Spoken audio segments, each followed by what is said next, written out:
listener production. Hello, Sasha Barbagat with you. Welcome to The Briefing. As the fragile ceasefire in Gaza enters its second phase, a body tasked with rebuilding and governing the Strip is starting to take shape.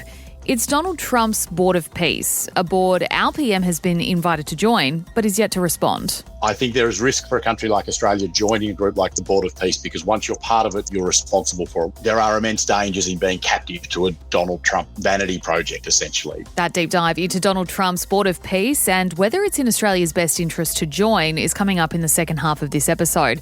First, though, let's get into the headlines with Chris Spyrou. It's Tuesday, the 3rd of February.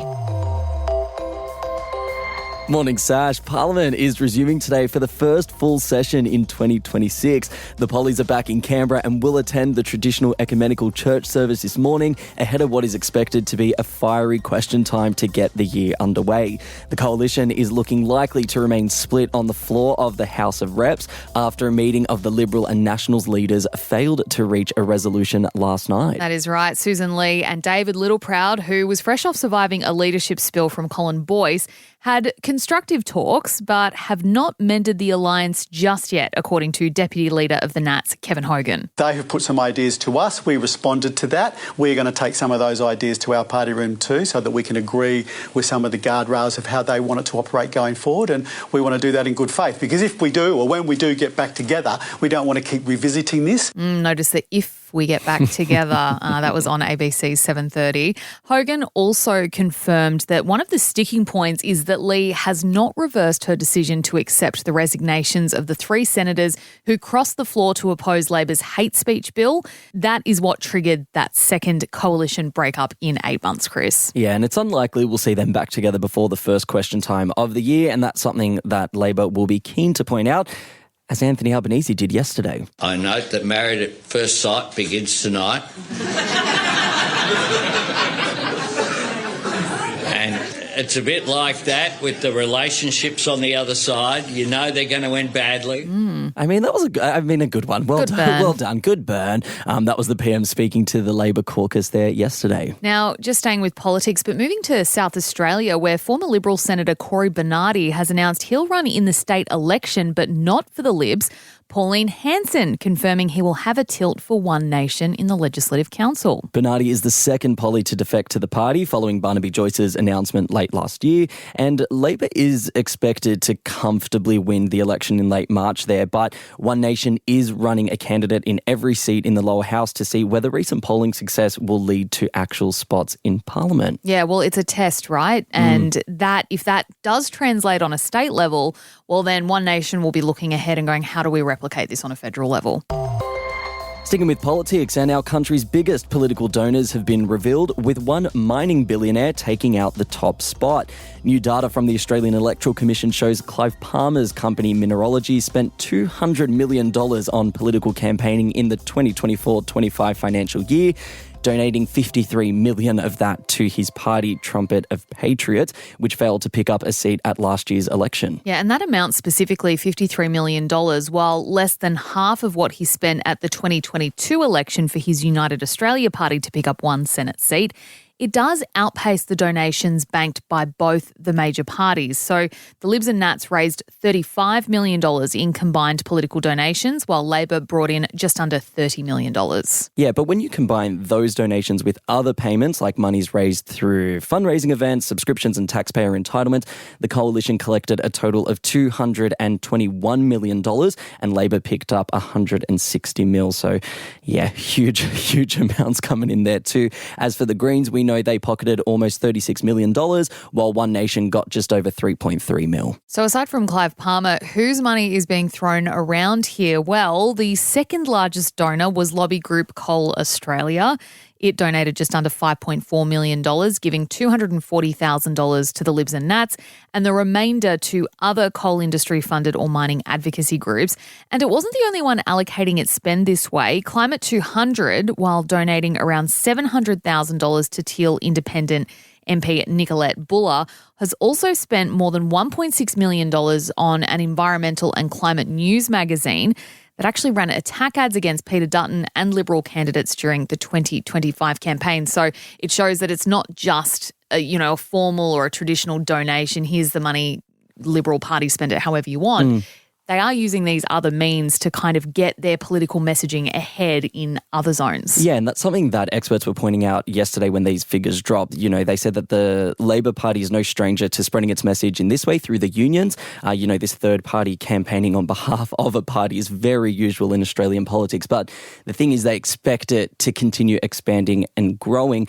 I also do want to note that Gina Reinhardt is in this data pool, this data set. She was the biggest donor to right-wing lobby group Advance. She gave them $895,000 through her company, Hancock Prospecting.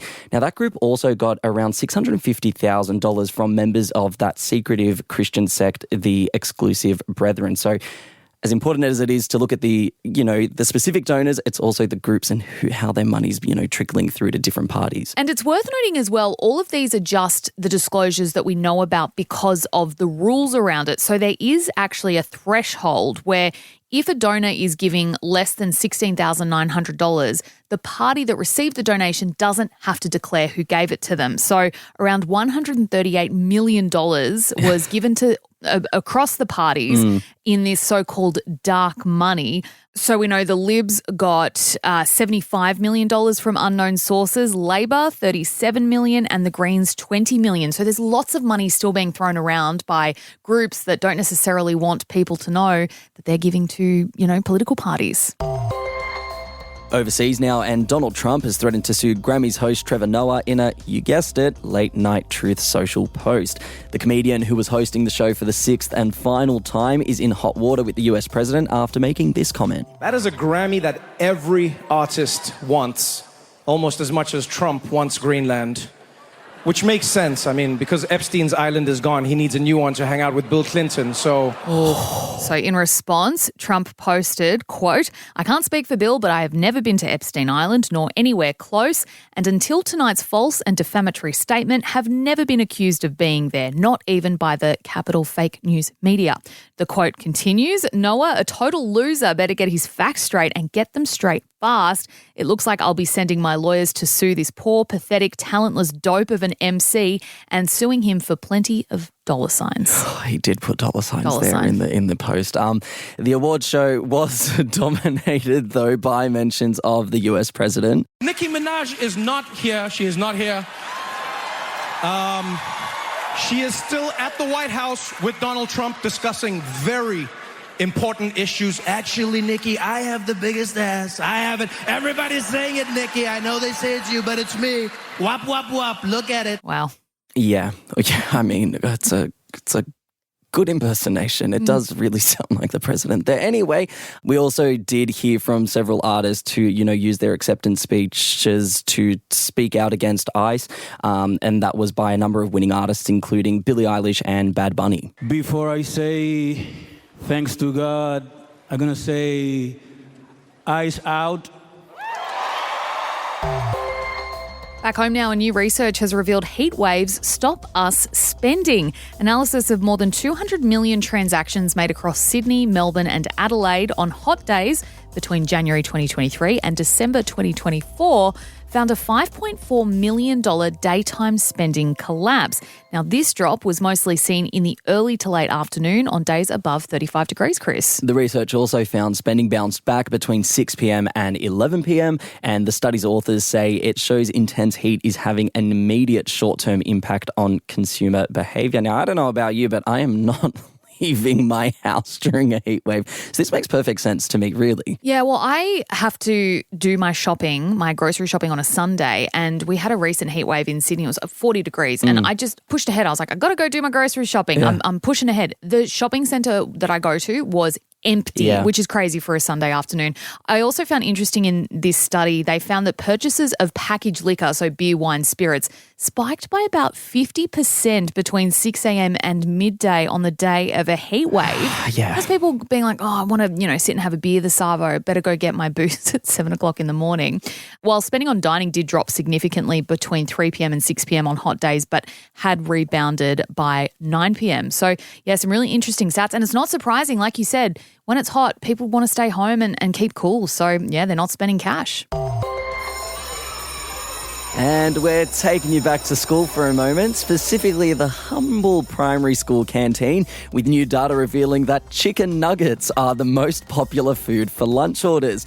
Yes, this groundbreaking study has shown Aussie kids ate their way through almost 12,000 a day in 2025. That is a lot of chicken nuggets. A lot of nuggies. Pizza was named the second most popular tuck shop food, followed by sushi, then sausage rolls, then burgers.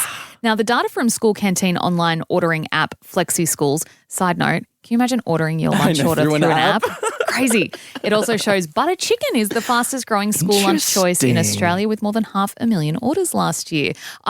There's something about talking about canteen food, tuck shop food, whatever you want to call it. Oh, it just takes you back to the playground, the excitement of running down to the canteen and picking up the basket of your class's lunch orders. I'm there right now, literally salivating. It sounds like you were a great student that was really compliant and grabbed those baskets for people. I was sitting there in the line begging for spare change. I did that in high school. Yeah, being like, I need 20 more cents. I need 20 more cents for my pizza pocket. Please, please, please. I'll give it back to you tomorrow. How good. Oh, I love it. That is it for headlines today. Thank you so much for being here with us. We are getting into a deep dive now, looking into Trump's board of peace that's supposed to be rebuilding Gaza. Where is it at, and is it worth Australia joining? Find out next.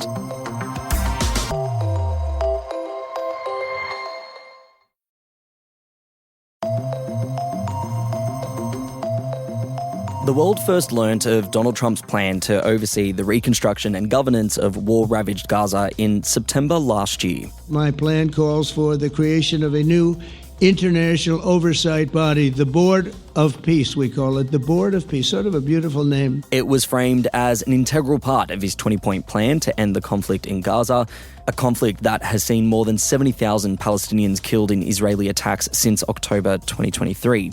At the time, we were told that Trump would be the chair of it and that it would feature other members and heads of state, including former Prime Minister of the UK, Tony Blair. Since then, more world leaders and countries have been asked to join the board, with Anthony Albanese and Australia among those receiving invitations last month. Now, we do know that there have been around 20 to 30 countries that have accepted their invitations. Israel, Qatar, Saudi Arabia, Turkey, Egypt, and Indonesia are on that list, while there's been around a dozen others that have declined, and that includes France, Germany, Spain, the UK, Canada, and most recently, New Zealand. And with concerns that the US president is undermining the United Nations, all while stacking the board with human rights abusers, it would seem our Prime Minister's decision isn't exactly a tough one. But Albo is yet to formalise his position, saying he's respectfully considering the invite and needs time to work out the details. Ben Doherty is a senior reporter in international affairs at The Guardian Australia, and he joins me now. Ben, welcome to the briefing. Can you walk us through how Trump's Board of Peace will operate? Look, I think that's a fantastic question. I think there's a lot of international diplomats and prime ministers and presidents around the world who would love an answer to that, because it is part of, I think, the problem with this proposed Board of Peace is it's very unclear exactly what it's going to do and how it's going to work.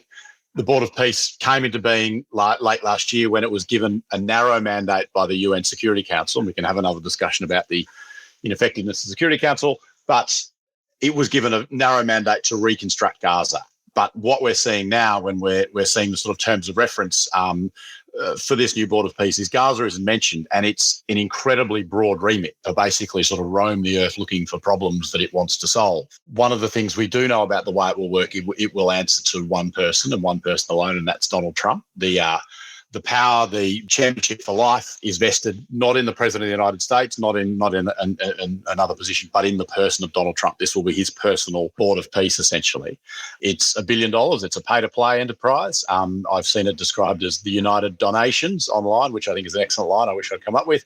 And, $1 billion gets you a permanent seat on this Board of Peace. But I think a lot of the countries that are balking at joining up to this are sort of saying, what is this intended to do? Where is this going? How is it going to operate? And what's the rationale for this existing? Because in lots of ways, it is looking like being set up as a sort of parallel United Nations almost, without any of the checks and balances. And I mean, the UN is a deeply inequitable body in lots of ways and is riven with all sorts of problems. But this board is giving extraordinary power to the person of one man and a very wide remit with kind of real no guardrails or parameters of what it's going to do and how it's going to operate. So I think a lot of people would love an answer to that question, Chris. And the truth of it is we really don't know at this stage. And revisiting, its announcement at the time in September 2025, even the way that Trump spoke about it, it was in completely vague terms. And he said this is something that he didn't want to be the chair of, but the world and world leaders have pushed him to do it because they think he'd be the right person for it. Those are his words there. But in what ways can we see this Board of Peace as a positive thing? I think the intent is a good thing. I mean, Trump loves to talk about how he solved all these wars around the world and ended these wars and saved millions of lives and should be getting prizes left, right and centre. Look, that is a good instinct. I think that's something to be supported. Any endeavours towards peace are a good thing. I just don't know that this is the format that's going to create that. I think there is the potential for this to be exploitative. There is the potential for this to be a kind of personal plaything to solve disputes in the favour of one party or another without sort of laying the foundations for a broad-based and long-lasting peace. Is it usual in a post-war environment for power to rest in a singular person? No, I don't think it is. I think the way multilateral organisations have worked, and we've lived in this, so-called rules-based order since the end of the Second World War, is these institutions are designed not democratically so much, but with checks and balances within them so that there's not a single person calling all of the shots. And we see what happens with something like the UN Security Council when you vest enormous power in a single entity or a few people in terms of the veto power. It struggles to get anything done, essentially, this sort of sclerotic nature of decision-making that can be vetoed by any of the permanent five. I think what we would find in the instance of a Board of Peace where power is invested in one person is it would be basically a board that is deployed at the whims of one person to go and do whatever he wants it to do. And as to the members who have signed up to this board, we know that Israel is in, we know that Benjamin Netanyahu is in. What do you make of their involvement there? Look, when it comes to Gaza, of course, the IDF, under the command of Benjamin Netanyahu's government, has been responsible for the destruction of Gaza. But I think in these cases, when you are looking to reconstruct a place, you need to be talking to everybody who's involved. You need to be trying to find a way to build a fundamental peace. And by excluding people, I don't think that's helped. As difficult as that is going to be, I think you need to be talking to absolutely everybody. More broadly, I think looking at who's been invited to join the Board of Peace, I think this is where Australia can start sort of looking at who do you stand alongside. I mean, countries like France and New Zealand and Germany and Greece, I think Croatia, Sweden, Slovenia have all said no. Canada's obviously said no quite forcefully and has now been uninvited. The United Kingdom have raised some serious reservations. Is that the group you want to stand with? Or do you want to stand with Russia, who are disposed towards this, countries like Hungary and Saudi Arabia, the regime in Cambodia? China's been invited. I think there is risk for a country like Australia joining a group like the Board of Peace, because once you're part of it, you're responsible for it. What that Board of Peace then goes on to do, and as we've discussed, it's got this incredibly vague, incredibly wide mandate, this remit.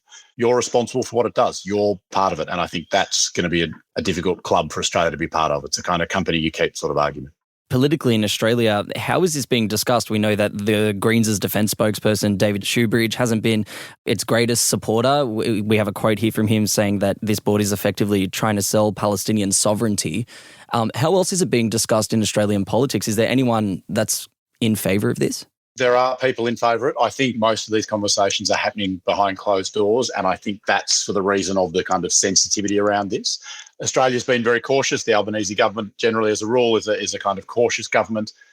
But sometimes in international diplomacy and the sort of palace intrigue of geopolitics, you can be rewarded not for action but for inaction, for just kind of sitting quietly for a little while. And I think some of the countries that have put their head up above the parapet, and I'm talking about France and Canada, have really experienced significant pushback from the US. I think ultimately Australia wants to say no to this. I would certainly make the argument that this is not an organisation Australia wants to be anywhere near of. There are immense dangers in being captive to a Donald Trump vanity project, essentially. But I also think it's not just saying no, but it's how you say no and how you get there, and doing so in a way that doesn't antagonise the fairly fragile ego of the man sitting behind the Resolute desk at 1600 Pennsylvania Avenue. You've got to find a way to get to know that isn't going to really, really annoy Australia's security ally. You know, the US alliance is still important to Australia. The kind of geostrategic facts haven't changed. But navigating around this president and his, for want of a better word, capriciousness, make this a very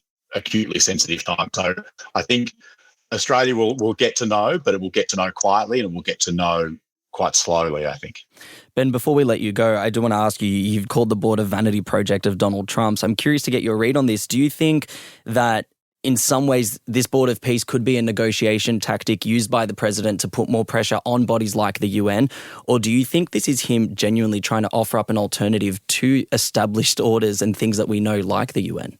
I mean, can it not be both? I think perhaps there is intent around, look, we can build this board of peace. We know that Trump likes to see himself as a kind of peace broker, as someone who ends wars, and so he feels he can create this body that can do that. But I also think it is a vehicle for his own aggrandizement and to sort of husband power towards himself. I think perhaps he's looking at the 22nd Amendment and realising that his time as US president will come to an end, and thinking, well, what exists beyond? And establishing a board like this, a board of peace with him as this sort of ominous gris sitting above it, calling the shots with a veto power. I think there is a lot of self-interest in this, but it doesn't mean that there also isn't the instinct to sort of try and create peace there. And as I said, anything that's disposed towards creating more peace, to creating a forum where peaceful solutions could be found, is a good thing. I just don't think the way this has been constructed is going to be amenable to that. Ben Doherty, thanks for joining us on The Briefing. Been a pleasure. Always like chatting, Chris. Thanks.